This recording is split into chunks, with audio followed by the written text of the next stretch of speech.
Henry David Thoreau says, nowadays there's professors of philosophy, but no philosophers.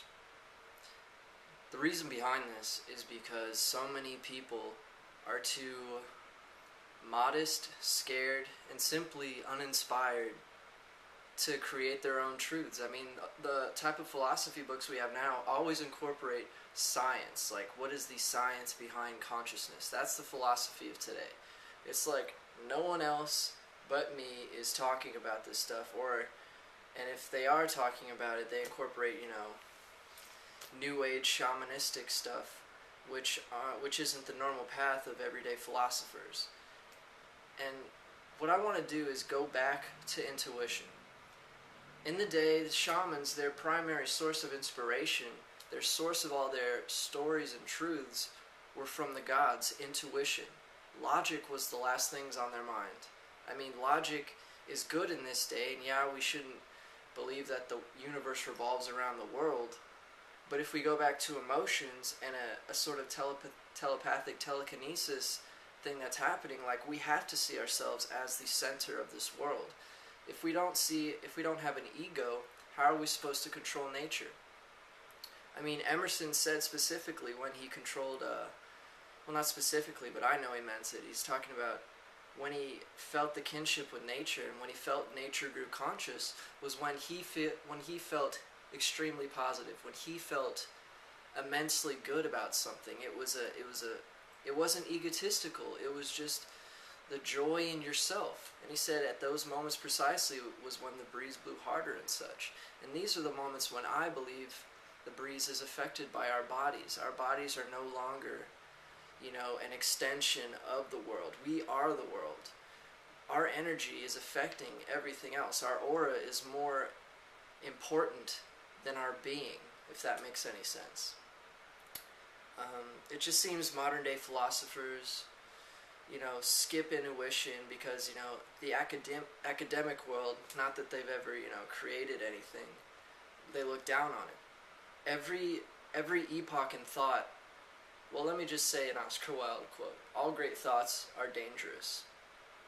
And it's dangerous because you ruin the comfort zone. Like, if I prove that I could affect the lightning, which I know I can, I would immediately go on the cover of Time magazine or something, or win James Randi's $1 million and probably meet the president or something. I mean, this is something that Penn and Teller were talking about. They said that not only if you win the psychic challenge will you get $1 million, that's just chump change. You're going to get like the Nobel Prize, the prize for physics and whatnot. And I mean, if I fucking conjured my energy, I know it's possible. It's like they say, oh, that dude looks uncomfortable and emotional. That he must be weak. And if you have the emotion of a female, then you couldn't possibly have the reason of a man. And that deserves a slap. I mean, because Nietzsche was here, I believe, to be that perfect personification of intense emotions along with a great intellect. He was, since he was Quetzalcoatl, he had a lot of past lives to learn from. And in a sense, if we just skip the foreplay, and Nietzsche was Quetzalcoatl, and Quetzalcoatl returns continuously, Tupac actually means shining serpent in Incan, then we could say Nietzsche's past incarnation of Quetzalcoatl was the creator of the calendar. And I know it's not, all of my theories are conjecture because there's psychological insights. And I don't know why scientists, come on my fucking YouTube channel and tell me all this stuff. I mean, it's just like, what do scientists have to say about psychological phenomena? Squat, unless they just look at a bunch of charts with a brain and all that blah blah blah. You can't find a happy emotion in your brain, you just see activity. You can't find confusion, you just see activity. Philosophers are the ones who are really progressing culture. Scientists try and categorize things and label them, but if we're emotional beings in an emotional world, then science is half blind. That's what Emerson actually says, the half side of science. My rant here, let me see.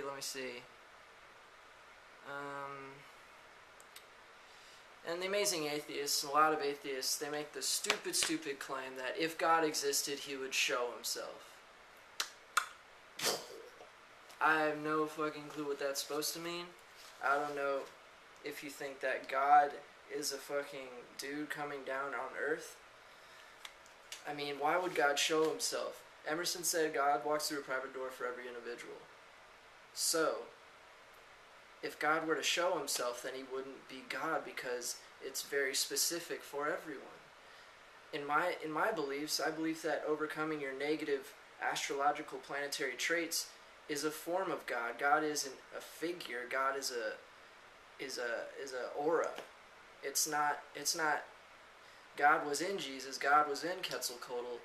But for God to manifest himself as, well, this is proof I'm God because I'm right here, that would be incredibly idiotic, because mortal bodies, have a mortal lifespan. So how could God show himself if he was a man? Or if he existed? Sorry, these dudes on my video just kept talking shit, and it's just like, why are you in my forum if I'm a metaphysician, not a psychoscientific physician? I don't know. You know when Napoleon said, picture's worth 1,000 words? Scientists, you need to realize, a word is also worth 1,000 pictures. Peace out.